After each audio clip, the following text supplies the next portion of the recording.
ये संसार बंधन क्यों है? क्योंकि संसार के आते ही हम भगवान से हट जाते हैं और चीजों का चिंतन होने लग जाता है। इसलिए संसार के रहते भी भगवान का चिंतन कोई करे तो वो श्रेष्ठ है। भरत जी ने अपना मन किसमें लगा लिया? एक मृग के बच्चे में। जान बचाई थी, यहां तक अच्छा था, पाला पोसा अच्छा था, लेकिन बाद में उसे मृग के झुंडों के साथ छोड़ देना था। आप जबरदस्ती उससे आसक्ति क्यों करते हैं? अच्छा एक बात बताएं, आप किसी से आसक्ति मत करो। इस संसार में कौन आपका है जरा मुझे बताओ? बोलो। आप ना तोता पाल लो तो आपको लगता है ये तोता मेरा है, बंदर पाल लो तो आपको लगता है ये बंदर मेरा है, कुत्ता पाल लो तो आपको ये लगता है कुत्ता मेरा है। लेकिन जब तक आप उसको रस्सी से बांधे रखेंगे तब तक वो आपके पास है। तोते को पिंजरे से खोल दो, उड़ जाएगा, फिर नहीं आएगा।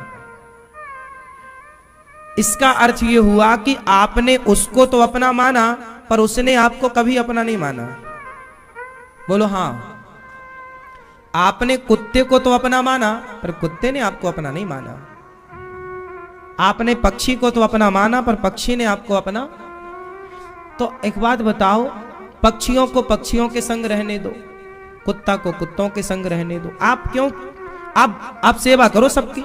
कुत्ते को रोटी की जरूरत है दो, पक्षी को दाने की जरूरत दो, अब पानी रोटी सबको दो, सेवा सबकी करो, पर किसी से आसक्ति मत रखो कि ये मेरा तोता, के मेरा कुत्ता, के मेरी स्त्री, के मेरा पुरुष, के मेरा बच्चा। सबकी सेवा करो, सबके साथ अच्छा व्यवहार करो, पर अटैचमेंट किसी से ना हो। अब आप कहेंगे महाराज जी अटैचमेंट तो हो ही जाता है, वही उसी से तो बचना है, वही तो फसाद की जड़ है, वही तो हानिकारक है। बेटा बेटी बुरे थोड़ी होते हैं मेरी माँ, बेटा बेटी की आसक्ति बुरी होती है। पोता पोती बुरे थोड़ी होते हैं, पोता पोती की आसक्ति बुरी होती है। भरत जी ने मृग के बच्चे की जान बचाई, बुरा नहीं था, मृग के बच्चे से प्यार कर लिया। और जब मृग का बच्चा, जब भरत जी मरे तो मृग का चिंतन करते मरे, मेरा मृग और मर गए, मेरा मृग मर गए। यमराज जी ने कहा कि आप मृग का चिंतन करते आए हो, आपको मृग बन के जाना पड़ेगा। व्यक्ति जिसका चिंतन करता है वह गति पाता है, अंते यामति सा गति। आप मानो ना मानो, मरते समय व्यक्ति की मनस्थिति जैसी होगी उसकी अगली गति वैसी ही होगी। इसलिए कहता हूं मरते समय चित्त भगवान में लगे, चित्त जगत में ना लगे, मन भगवान में लगे, जगत में ना लगे, क्योंकि गति वही होनी है जो मन में है। इसलिए इतना तो करना स्वामी, जब प्राण तन से निकले, गोविंद नाम लेकर मेरे प्राण तन से निकले, उस वक्त जल्दी आना, नहीं श्याम भूल जाना, मुरली मधुर बजाना, जब प्राण तन से निकले। पीतांबरी कसी हो, होठों में कुछ हंसी हो, छवि मन में ये बसी हो, ओ जब प्राण तन से निकले, इतना तो करना स्वामी। भगवान में मन लगाना है, यहां वहां नहीं। हम क्यों लगाएं किसी में मन? मन लगाना बुरा है मेरी माँ, कितना समझाते हैं हम आपको, लेकिन आपका मन तो बस संसार में रहता है। भरत जैसे ज्ञानी मृग बनकर आए, शरीर मृग का छोड़ा, तीसरे जन्म में मनुष्य बने, पर मूर्खों की तरह व्यवहार करते थे, इसलिए नाम पड़ा जड़ भरत। क्या नाम पड़ा इनका? जड़ भरत। इन्होंने राजा रहुगण को बाद में उपदेश दिया। राजा रहुगण पालकी पर चढ़ करके गंगा सागर जा रहे थे, भरत जी ने इनकी पालकी कंधे पर रखी और चले, और चींटियां आई तो छलांग मारी। राजा रहुगण ने कहा क्यों रे उछल कूद कौन कर रहा है? अंधा है क्या, देख कर नहीं चलता, बड़ा दुबला पतला है। भरत जी को खूब डांटा। तब भरत जी ने राजा रघुगण को उपदेश दिया। त्वयोदितं व्यक्तमप्रलब्धं भरतो श्रमे स्यादधि वीरभारः गन्तुर यदि स्यादधि गम्म मध्वा पीवेति रासौ न विदाम प्रवादः। ये भार किसका है? अच्छा, वजन शरीर में होता है कि आत्मा में? आत्मा के बारे में कल हमने आपको विस्तार से समझा ही दिया है, इसलिए आज समझाने की जरूरत नहीं है, केवल सूक्ष्म में बताएंगे, आप समझते चलिएगा। कल आत्मा के बारे में हमने समझाया था ना विस्तार से। भार किसका होता है? शरीर का। आत्मा का कोई वजन है? अच्छा, जब हम मरते हैं तो हमारे मरने के बाद क्या होता है?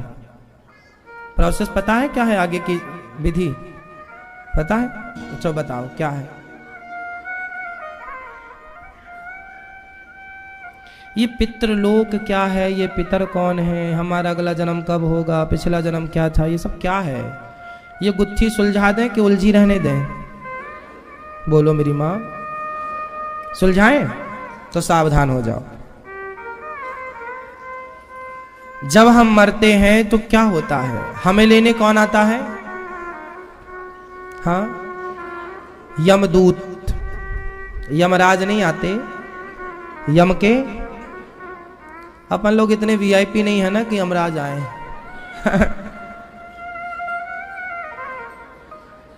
दो लोग आते हैं लेने के लिए, या तो यमदूत आएंगे या तो भगवान के पार्षद आएंगे। पापी हो तो यमदूत आएंगे और पुण्यात्मा हो तो पार्षद आएंगे। फिर क्या होता है? चलो, जब यमदूत आते हैं ना तो यमदूत हमें पकड़ कर ले जाते हैं। हमें मीन्स हमारे सूक्ष्म शरीर को। हमारा शरीर तो ये यहीं जल जाएगा, यमदूत इस शरीर को थोड़ी पकड़ेंगे, ये तो यहीं जल जाता है। अच्छा, यमदूत जिस शरीर को पकड़ते हैं वो किसको पकड़ते होंगे? बोलो। यमदूत किसे पकड़ के ले जाते हैं? जोर से। आत्मा यमदूतों की पकड़ में नहीं आती है, सूक्ष्म शरीर होता है। यह सूक्ष्म शरीर क्या होता है इसका भी समझो। आप सपना देखते हो कि नहीं? सपना, स्वप्न देखते हो ना? तो आप जब सपना देख रहे थे तो स्वप्न को देखने वाला वो शरीर अलग था कि नहीं इस शरीर से? एक शरीर आपका बिस्तर पे सोया था और एक शरीर से आप सपना देख रहे थे। बोलो हाँ। तो जो बिस्तर पर सोया था उसे कहेंगे स्थूल शरीर, और जो स्वप्न देखता है उसे क्या बोलते हैं? सूक्ष्म शरीर। आपने कल बोला कि हमें आज हमने सपना देखा कि हम वृंदावन गए, अयोध्या जी गए, तो आप तो घर पर ही थे, पर ये अयोध्या वृंदावन घूम के कौन आया? आपका ही शरीर था ना, आपको याद भी है सपना। तो ये जो स्वप्न को देखने वाला होता है ये आपका सूक्ष्म शरीर होता है। बोलो हाँ या ना। तो यमदूत जब आते हैं तो हमारे उस सूक्ष्म शरीर को पकड़ते हैं। आत्मा इस शरीर से निकलकर उस शरीर में प्रवेश कर जाती है। अच्छा, जब आप सपना देखते हैं तो आपकी आत्मा कमरे में जो बिस्तर पर सोया हुआ शरीर था उसमें आत्मा थी, या जो सपना आप देख रहे थे हरिद्वार में पहुंच गए, आत्मा उसमें थी स्वप्न वाले शरीर में, या सोए हुए शरीर में थी? उत्तर दो। जब आप सपना देखते हो तो आप तो एक जगह सोए होते हो, पहला ये, दूसरा सपने में कहीं होते हो, दो हो गए ना आप। तो आत्मा किसके पास होती है? सोए हुए वाले में या स्वप्न वाले में? जोर से आप बताओ। मैया बताओ मेरी माँ, आपकी आत्मा उस समय कहाँ होती है? जो स्वप्न में था वो या जो सोया था वो? जो सोया था उसका नाम है स्थूल, और जो स्वप्न देख रहा था उसका नाम था सूक्ष्म। तो आत्मा स्थूल में थी या सूक्ष्म में थी? हाँ, सूक्ष्म। मतलब जो स्वप्न देख रहा था। यदि आपकी आत्मा निकल कर चली जाती तो आप मर ना जाते? इसका मतलब यह था कि जब आप सपना देख रहे थे उस समय आपकी आत्मा तो इसी में थी।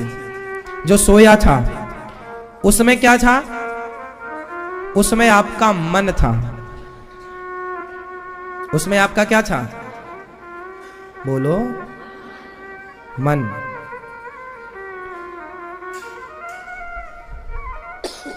मोबाइल पर बैटरी होती है ना, हमारे मोबाइल में, सबके मोबाइल में बैटरी होती है। ये बैटरी जुड़ी तो पावर से होती है, मैन पावर से अपने आप को चार्ज कर लेती है, बाद में मैन पावर के हट जाने पर वो अपने पावर से मोबाइल को चलाती है। उसी प्रकार आत्मा से मन चार्ज होता है, आत्मा से मन चार्ज होता है, फिर वो मन चार्ज होके वो आपके सूक्ष्म शरीर के साथ रहता है। आत्मा का यमदूत करेंगे क्या, ये तो बताओ। आत्मा तो ना पापी है ना पुण्यात्मा, ना आत्मा को सुख होता ना दुख होता। गीता में स्पष्ट लिखा, नैनम छिंदन्ति शस्त्राणि नैनम दहति पावका। आत्मा जब सुख दुख से परे है, जन्म मृत्यु से परे है, तो यमदूत उसे पकड़ के करेंगे क्या, क्या करेंगे। मूल है सूक्ष्म शरीर, जिसे मन भी कहते हैं। इसे आप मन भी कह सकते हैं। क्या कह सकते हैं, मन। सारे पाप पुण्य का भोक्ता कौन है, मन। सारे फसाद की जड़ कौन है, मन। सुख दुख का कारण कौन है, गहराई में उतरेंगे तो मन ही सबका कारण बनता है। स्त्री की तरफ कौन भागता है, पुरुष की तरफ कौन भागता है, बच्चों की तरफ कौन भागता है, सोने की तरफ कौन भागता है, सबकी तरफ कौन भागता है, पैसे की तरफ कौन जाता है, और भगवान की तरफ कौन जाता है। अच्छाई बुराई सुख दुख सबकी तरफ जाने वाला है एक, और उसका नाम है। तो यमदूत आत्मा को क्यों पकड़ेंगे, आत्मा से उनका कोई है ही नहीं हिसाब किताब, वो पकड़ेंगे सूक्ष्म शरीर। और सूक्ष्म शरीर का ही एक नाम मन है। मन के अंदर चार चीजें होती हैं, अंतःकरण चतुष्टय बोलते हैं इसको। बोलो, मन बुद्धि चित्त अहंकार। इन चारों के मिलाप को सूक्ष्म शरीर कहते हैं। इन चारों को सूक्ष्म शरीर कहते हैं, मन बुद्धि चित्त, और इन्हें अंतःकरण चतुष्टय भी कहते हैं। ये मूल ये है। जैसे कंप्यूटर है, उसमें मूल क्या है, मूल है उसकी विंडो, उसका सॉफ्टवेयर, उसका सिस्टम। यदि में उसमें कोई सिस्टम ही ना हो तो वो डिब्बा है। आपके मोबाइल में यदि गूगल की सुविधा ही ना हो, इंटरनेट की कोई कनेक्टिविटी ही ना हो, तो मोबाइल फिर वही है, बस हालो करते रहो, हालो ठीक हो, बातचीत करोगे जैसे पहले था छोटा। उसकी कीमत देखो, मोबाइल तो 1000 रुपए का भी आता है, हाँ या ना, जिससे हमें बातचीत होती है, हम मैसेज कर सकते हैं। 1000 रुपए का भी मोबाइल आता है, और मोबाइल 2 लाख का भी आता है। तो कीमत बढ़ी किसकी, उसके भीतर के फंक्शन, उसकी सुविधाएं, उसका सॉफ्टवेयर, हाँ या ना। तो मूल तो है 4, मन बुद्धि चित्त अहंकार, ये मूल। तो जब हम मरते हैं तो हमारे इस सूक्ष्म शरीर को यमदूत पकड़ कर ले जाते हैं। कहां ले जाते हैं, यमपुरी। कहां ले गए, यमपुरी ले गए। वहां हमें 13 दिन तक बिठाए रखते हैं। 13 दिन तक क्यों, क्योंकि 13वीं 13वें दिन होती है। 13 कितने दिन में होती है। अच्छा, मृत्यु से 13 दिन गिनना चाहिए कि अंतिम संस्कार से 13 दिन गिनना चाहिए। माना कि कोई आदमी 2 तारीख को मरा और उसका अंतिम संस्कार हुआ 3 तारीख को, तो 2 तारीख से 13 दिन गिने जाएंगे कि 3 तारीख से 13 दिन गिने जाएंगे। हाँ, जिस दिन वो मरा उस दिन से नहीं गिना जाएगा। जिस दिन से उसका, यदि 4 दिन बाद अंतिम संस्कार हुआ है, 5 दिन बाद अंतिम संस्कार हुआ है, 10 दिन बाद अंतिम संस्कार हुआ है, तो जिस दिन अंतिम संस्कार हुआ है उस दिन से 13 दिन गिना जाएगा। और अंतिम संस्कार की तिथि को ही पितरों की तिथि मानी जाएगी। उसी तिथि को उनका श्राद्ध होगा, उसी तिथि को उनका पिंडदान होगा, उसी तिथि पर उनके लिए कोई कार्य होगा। ये बात आप लोगों को सदा के लिए याद रखनी है, ठीक है। मृत्यु पूर्ण तब नहीं मानी जाती जब हम मरते हैं, मृत्यु पूर्ण तब मानी, आदमी मरता है तो पहले डायरेक्ट मर नहीं जाता, उसके प्राण पहले ब्रह्मरंध्र में होते हैं। कई बार डॉक्टरों ने किसी को मृत घोषित कर दिया और बाद में पता चला कि वो तो जिंदा है, ऐसा कई बार हुआ है, हाँ या ना। कई बार सिस्टम मशीनें बोल देती हैं कि मर गया, लेकिन वो जिंदा होता है, क्योंकि प्राण मस्तिष्क में होते हैं। कई बार लौट आते हैं, कई बार नहीं लौटते। तो लौट आते हैं तो मरकर भी जिंदा हो जाता है, नहीं लौटते तो। इसलिए इसलिए हमारे यहाँ शमशान में एक प्रोसेस होता है, क्रिया होती है, जैसे कपाल क्रिया कहते हैं। सिर जब आधा जल जाता है तो सिर को तोड़ते हैं और उसमें घी भरते हैं। क्यों? क्योंकि जब कपाल मोचन होता है तभी पूर्ण मृत्यु मानी जाती है, उसी दिन से 13 दिन गिना जाएगा। कितना वैज्ञानिक है हमारा हिंदू धर्म, जो विज्ञान आज पता लगा पाया कि प्राण यहां भी चढ़ जाते हैं, शरीर बिल्कुल निष्क्रिय हो जाता है लेकिन फिर भी चेतना रहती है, हाँ या ना।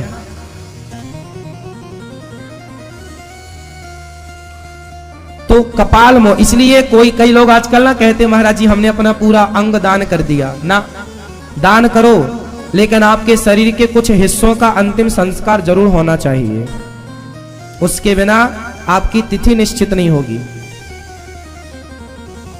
इसलिए अंतिम संस्कार होना चाहिए। जो भी आपका, चाहे जमीन में गाड़ने वाला संस्कार हो या चिता पर जलाने वाला, होना जरूर चाहिए।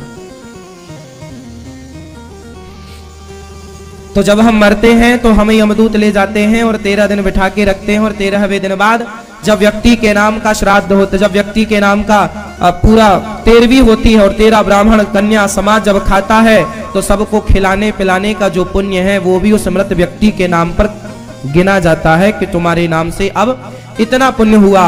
उस पुण्य के हिसाब से देखा जाता है कि आप मोक्ष के अधिकारी बने या नहीं। माना कि आपके पुण्य हो गए तो आपकी मुक्ति हो गई, आप स्वर्ग चले गए या तो आप वैकुंठ चले गए, जो भी आपका पुण्य निकला। और यदि आपके पुण्य में थोड़ी सी कमी रह गई, माना कि आपके पुण्य में 2 नंबर कम रह गए, पास होने को 100 नंबर में 33 चाहिए था पर 31 आए हैं, 2 नंबर की कमी है, तो यमदूत आपको, यमराज आपको वेटिंग रूम में बिठा देंगे। यमराज जिन्हें वेटिंग रूम में बिठालते हैं उसी वेटिंग रूम का नाम है पितृलोक। क्या नाम है? जो आपके पितर लोक हैं, ये पितर क्या है? अब किसी का पुण्य था तो डायरेक्ट मोक्ष हो गया, पर किसी के पुण्य में जरा से नंबर कम थे तो आपको पितृलोक में भेजा गया कि जाओ, तुम्हारे बेटा बहू पोता पोती तुम्हारे नाम से कोई पुण्य करेंगे तो वो पुण्य तुम्हारे में प्लस करके तुम्हें मोक्ष का अधिकारी बना दिया जाएगा, तुम्हें मोक्ष का अधिकारी बना दिया जाएगा।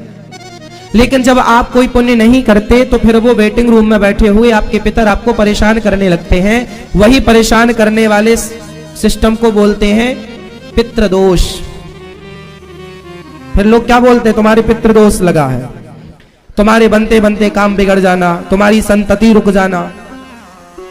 4 बेटे हैं पर किसी बहू के बेटा नहीं हुआ, किसी को संतान नहीं हो रही है, काम बनता ही नहीं, सिवाय दुखी सिवाय कष्ट के कुछ नहीं है। समझ लो कि पितृ लोग नाराज हैं, उनके कल्याण के लिए कोई साधन करो। इसलिए लोग अपने पितरों की शांति के लिए भागवत जी की पोथी पाठ बिठाते हैं। जैसे अभी भी यहाँ पर भागवत जी की पोथी पाठ चल रहे हैं। जो भागवत सुनता है उन्हें पितृ मोक्ष, पितृ दुख से निवृत्ति हो जाती है, उनके पितृ लोग पवित्र हो जाते हैं, पावन होकर मोक्ष के अधिकारी हो जाते हैं। पितृ लोग, पितर हमारे सदगति को प्राप्त होते हैं और पितृ दोष से हमें मुक्ति मिलती है। इसलिए अपने पितरों के लिए या तो भागवत जी का पाठ कराओ, या तो गया जी में श्राद्ध करो, या तो उनकी तिथि पर, अच्छा तारीख पर काम ना किया करो। आप लोग गलती, पितृदोष क्यों ज्यादा से ज्यादा आज सुनने को मिलता है? क्योंकि आप लोग तारीख याद रखते हैं। माना कि आपके पिताजी 3 तारीख को मरे, मैया को जगाओ, मस्त देखो सो रही है बीच वाली मैया, मैया मिश्री खा लो मेरी माँ, शक्कर खाओगी?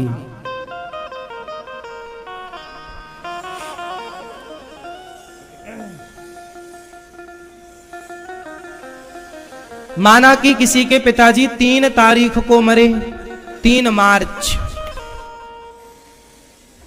उस दिन तिथि थी चतुर्थी। अब आपने तो तारीख याद करी, आपने 3 मार्च को अगली बार उनके लिए कुछ पुण्य का कार्य किया, तो भाई 3 मार्च जो इस बार 3 मार्च को तिथि पड़ी, जरूरी नहीं है कि वो तिथि अगली 3 मार्च को पड़ेगी। बोलो हाँ। इसलिए तिथि सही है, तारीख गलत है। हमारे हिंदू धर्म में कोई भी शुभ कार्य तारीख से नहीं होता। किससे होता है? तिथि से। इसलिए आप लोग अपने पिता की, माता की, दादी की, दादा की पुण्य तिथि पर काम किया करो। उस दिन की तिथि नोट कर लो, और अगली, जैसे आज माघ का महीना चल रहा है, बोलो हाँ, आज माघ महीने की शुक्ल पक्ष की षष्ठी तिथि है आज। कल बसंत पंचमी थी, तो आज क्या होगी? षष्ठी है आज। तो आज माघ मास के शुक्ल पक्ष की षष्ठी तिथि है। अब आज तारीख क्या है? 15 है क्या? क्यों 15 है ना? हम पूछ रहे हैं आपसे। अब जरूरी नहीं है कि अगली 15 फरवरी माघ शुक्ल षष्ठी को ही आए, बदल जाएगी तारीख, तिथि बदल जाएगी। तिथि तो अपनी जगह चलेगी, तारीख आगे पीछे होती रहती। इसलिए आप कभी अपने पितरों की तारीख पर जो काम करते हैं, कुछ लोग तो नहीं जी हमारे पिताजी 10 तारीख को मरे थे, 10 तारीख वाली कुछ नहीं होती। क्या आपने जब तक उस तिथि को कार्य नहीं करेंगे तब तक वो उन्हें प्राप्त नहीं होगा। आप तारीख से करते रहो तिथि। तो जो आप गया जी में श्राद्ध करोगे तो वहां तिथि काम करेगी। पूर्णिमा से लेकर अमावस्या तक जो प्रतिपदा, द्वितीय, तृतीय, चतुर्थी, पंचमी, षष्ठी, सप्तमी, अष्टमी, नवमी, दसवीं, एकादशी, द्वादशी, त्रयोदशी, चतुर्दशी और पूर्णिमा, अमावस्या जो भी है, इन्हीं तिथियों के भीतर वो आपको तिथि बतानी पड़ेगी कि चतुर्थी को गए, कि पंचमी को गए, को अष्टमी को गए, कि द्वादशी को गए। उस तिथि पर आपको पिंडदान का वहां कार्यक्रम होगा। आपको भी अपने घर में उस तिथि पर, जैसे आपके पिताजी चतुर्थी को गए, किसी भी चतुर्थी, तो उस महीने की, उस पक्ष की चतुर्थी में कुछ ब्राह्मणों को बुलाओ, और हर साल आप अपने पिता का काम करते रहे। अपनी माँ के लिए 2-4 ब्राह्मण बुला के खवा दिए उस तिथि पर, कन्याएं खिला दिए, गाय को उस दिन चारा डाल दिए, उस दिन अपने पितरों के लिए अन्न क्षेत्र चलवा दिए। उस दिन कुछ भी शुभ कार्य अपने बाप दादा, माँ जो भी, दादी, नाने, नाना जो भी करो, वो उन्हें प्राप्त होगा। आज के जमाने में कौन करता है साहब? करने वाले करते हैं, नहीं करने वाले बहुत लोग नहीं करते, कुछ नहीं करते, और बाद में चिल्लाते महाराज जी बड़े परेशान, बड़े। ये पितर लोग फिर तुम्हें परेशान तो करेंगे ना। इसलिए जो पूर्वजों का कार्यक्रम है वो बिल्कुल विधिवत होना चाहिए। भगवान राम ने अपने पिता दशरथ जी के लिए पिंडदान दिया था, धर्मराज युधिष्ठिर ने अपने पिता पांडु के लिए पिंडदान किया। तब माता कुंती ने कहा कि एक पिंडदान जरा कर्ण के लिए भी डाल दो। उन्होंने पूछा कि कर्ण तो हमारा कोई नहीं था, नहीं तुम्हारा बड़ा भाई था। कुंती बुआ ने गया जी में बताया। तब धर्मराज युधिष्ठिर ने कुंती बुआ को श्राप दे दिया, जाओ आज से तुम स्त्रियों के अंदर कोई बात ठहरेगी नहीं। तुमने इतना बड़ा राज छिपा के रखा, इसलिए स्त्रियों को धर्मराज ने श्राप दे दिया। इसलिए स्त्रियों के अंदर कोई बात टिकती नहीं है। कोई भी राज की बात बताओ वो किसी ना किसी को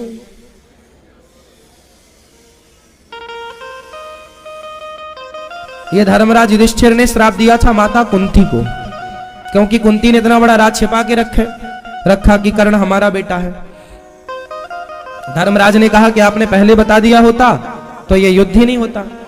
हमने अपने भाई की हत्या कराई, भाई के हत्यारे हो गए अब हम, लेकिन तब तो पता ही नहीं था। हम तो केवल आपको ये बता रहे हैं कि धर्मराज ने भी श्राद्ध किया। पक्षी भी करते थे। मैया को जगाओ, वो देखो गिरी जा रही है मैया, मैया गिर ना जाना मेरी मां।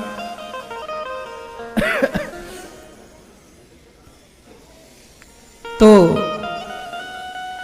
जब आदमी मरता है यमदूत पकड़ कर ले जाते हैं, 13 दिन बाद उनका हिसाब किताब होता है। उसके बाद देखते हैं पाप पुण्य कितना है, यदि आपके पाप ज्यादा हुए तो आपको नरक की यातनाएं दी जाती हैं। थोड़ा सा पाप रह जाए, अच्छा नरक दो प्रकार के होते हैं। नरक वैसे तो 28 प्रकार के होते हैं, रौरव, महारौरव, अंधतामिश्र, सुकरमुख, असिपत्रवन, ऐसे अंधकूप, कालसूत्र, असिपत्रवन, सुकरमुख, अंधकूप, ऐसे रौरव, महारौरव, ऐसे 28 प्रकार के नरक होते हैं। इन नरकों में नाना प्रकार की यातनाएं दी जाती हैं। सब नरकों का अलग अलग वहां की सुख सुविधाएं हैं। तेल में डुबा दिया, जैसे आप लोग मछली वछली खाते हैं ना जो लोग, तो उन्हें बहुत बड़ी बड़ी कढ़ाई होती है, तेल उबलता होता है, उसी में आदमियों को डाल दिया जाता है, उबलते रहो। वहां मरने की व्यवस्था नहीं है। यहाँ तो एक साल फास खाए मर गए, वहां मरता कोई नहीं, तड़पते हैं सिर्फ। वहां बड़े बड़े कांटों के बड़े बड़े पेड़ हैं, इतने बड़े बड़े कांटे हैं, वहां से गुजारा जाता, पूरा चुभता हुआ ऊपर बहुत ऊंचे से नीचे फेंका जाता है। मावाद की नदियां हैं वहां। वैतरणी नाम का एक नरक होता है, बोलो कौन सा? वो नरक होता है मावाद का। जब फोड़ा हो जाता है ना तो मावाद भर जाती है, उस मावाद का एक वहां पर नदी होती है, उस नदी में डुबाया जाता है। इसलिए जो गौदान करता है वो वैतरणी से पार होता है। इसलिए तो गाय वैतरणी से पार लगाती है, वैतरणी से पार लगाती है। इस गाय की पूंछ पकड़ के लोग पार होते हैं। इसलिए नरकों की यातनाएं बड़ी भयंकर हैं। दुश्मन को भी नरक ना जाना पड़े। आप अच्छे कर्म करो मेरी माँ, यहां से आगे भी कुछ है, ये मत भूलना कि इतनी बस है। जैसी करोगी वैसी भरोगी। पेड़ बोए बबूल का तो आम कहां से आए। हर व्यक्ति को अपने किए का दंड भोगना पड़ेगा, अच्छे का अच्छा, बुरे का बुरा। इसलिए बच के रहना रे बाबा।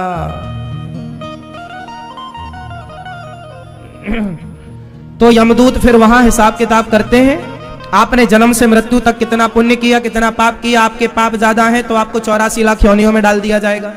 कुत्ता, बिल्ली, मकड़ी, नाली का कीड़ा, ये सब आपको बनाया जाएगा। ये सब क्या है? भोग भूमि है, ये नरक है। नाली का कीड़ा कहाँ है? नरक ही तो है।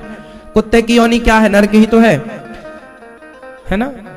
पाप करने वाले को कुत्ता बनाया जाता है, पर आपने पाप किए तो हैं, परंतु आपने थोड़ा समझदारी भी दिखाई तो आपको वीआईपी कुत्ता बना दिया जाएगा। बड़े बड़े गाड़ियों में चलने वाले, बिस्किट खाने बनाओगे तो कुत्ता लेके थोड़ा वीआईपी वाले बन जाओगे। पाप करने से तुम बनोगे तो बिल्ली, पर वीआईपी घर में बिल्ली मैडम तुम्हें अपने पास रखेगी, दूध बढ़िया पिलाएगी और बढ़िया बिस्किट खवाएगी। तो ऐसा है, बनना तो पड़ेगा।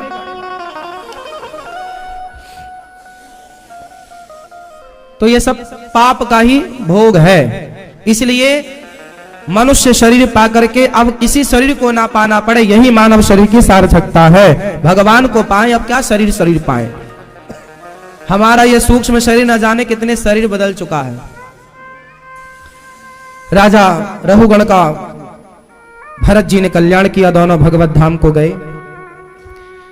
अजामिल जैसा पापी भगवान के नाम से मुक्त हुआ। अजामिल ने अपनी पत्नी को छोड़कर के वैश्या से संबंध रखा, 10 बच्चे पैदा किए। सबसे छोटे का नाम रखा नारायण, और मरते समय उसने बोला नारायणाय। दूरे क्रीडन का सक्तम पुत्रम नारायणावयम प्लावितेन स्वरेणोच्चै राजुहावा जितेंद्रिया। नारायण, नारायण का मतलब होता है नारायण प्रभु, और नारायणाय का मतलब होता है नारायण आओ। नारायण, नारायण आओ। क्या जुड़ने से नारायण आओ हो जाता है? नारायण तो नारायण नाम हो गया, पर इसमें लगा दिया णाय, तो नारायणाय। आ की मात्रा और या णाय, तो नारायणाय बोल दिया तो उसने, और उसका अर्थ हो गया नारायण आओ। नारायण आ गए, अजामिल को लेकर चले गए। भाई तुमने मुझे बुलाया है। एक नाम के बल पर अजामिल की मुक्ति हुई। 12 साल उसे और दिया गया, उसने खूब नाम जप किया। इसके बाद उसकी सदगति हुई। अजामिल जैसे पापी की, बड़ा पापी था पर नाम के बल पर तर गया। इसलिए आप लोगों से कहते हैं काम खूब करो पर नाम जपना ना छोड़ो। काम करते रहो, नाम जपते रहो, मन में चलता रहे श्रीमन नारायण श्रीमन नारायण श्रीमन नारायण श्रीमन नारायण। हे नाथ मैं आपको कभी भूलूं नहीं, हे प्रभु मैं आपको कभी भूलूं नहीं। चलता रहना चाहिए, काम करते रहो संसार का, पर अंदर चलता रहे। एक बार अजामिल का उद्धार हुआ। इसके बाद दक्ष के 10,000 पुत्रों को नारद जी ने उपदेश किया और सबको भगवत प्राप्ति कराई। एक बार इंद्र ने अपने गुरुजी का अपमान किया, गुरुजी नाराज हो गए। तब विश्वरूप को इमरजेंसी गुरु बनाया और विश्वरूप की इंद्र ने हत्या कर दी, क्योंकि उन्होंने देवताओं को, राक्षसों को आहुति दे दी। इंद्र को ब्रह्म हत्या लगी। इंद्र ने ब्रह्म हत्या 4 लोगों में बांटी, स्त्री को, पृथ्वी को, जल को और वृक्षों को। स्त्रियों में ब्रह्म हत्या होती है।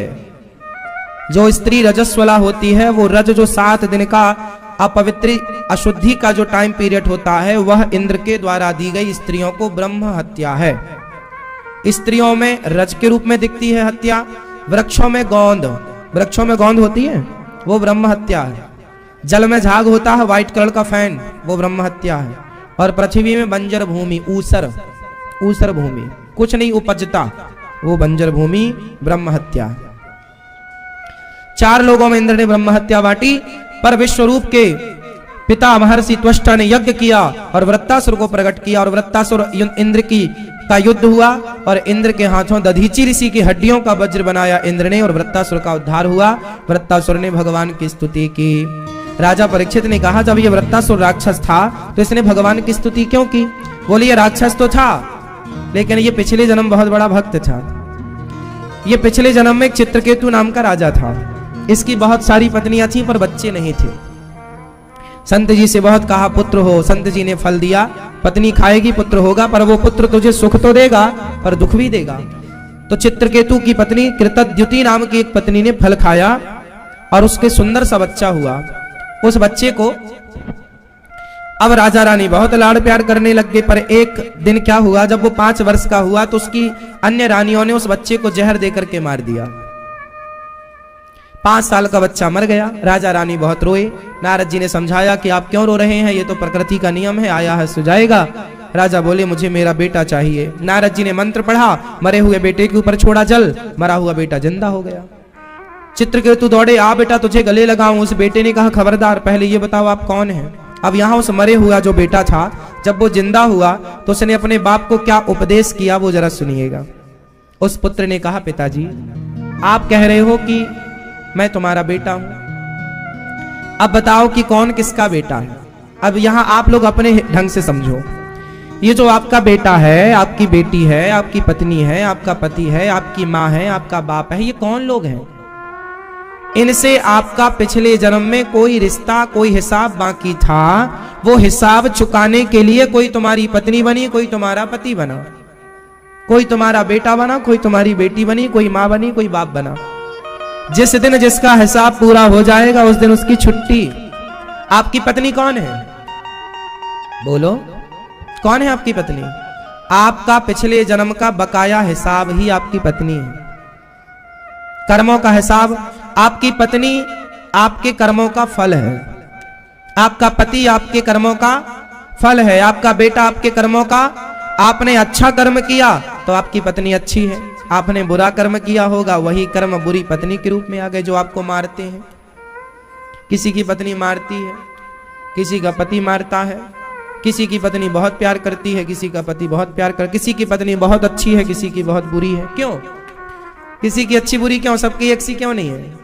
जिसका जैसा कर्म उसका वैसा। जितनी शक्कर डालोगी उतनी मिठास आएगी, हाँ या ना? तो ये सब पुण्य से होता है मेरी मां। अच्छे कर्म किए तो आपका बेटा अच्छा है, बुरे कर्म किए बेटा बुरा है। तो पत्नी पति कौन है? ये पिछले जन्म का हिसाब। चित्रकेतु का बेटा बोला, पिताजी मैं पिछले जन्म में भिखारी था, आपके घर भिक्षा मांगने आया, आपने मुझे गेहूं का आटा दिया, साथ में गाय का गोबर सूखा हुआ दिया। मैंने उस गोबर के कंडे में आग लगाई ओपलों में, उनमें चींटियां बहुत थी, ध्यान नहीं दिया, रात्रि थी, जला दिया, सारी चींटियां जल गईं। और उस आटे की 5 रोटियां खाई जो आपने दिया था। 5 रोटियां आपकी खाई थी तो 5 वर्ष तक आपका बेटा बनके आपकी रोटियों का हिसाब चुकाना पड़ा। मैंने उन चींटियों को मारा, वो चींटियां आपके घर से मिली तो आपकी पत्नी बनकर इस जन्म में आई, जो आपकी बहुत पत्नियां हैं।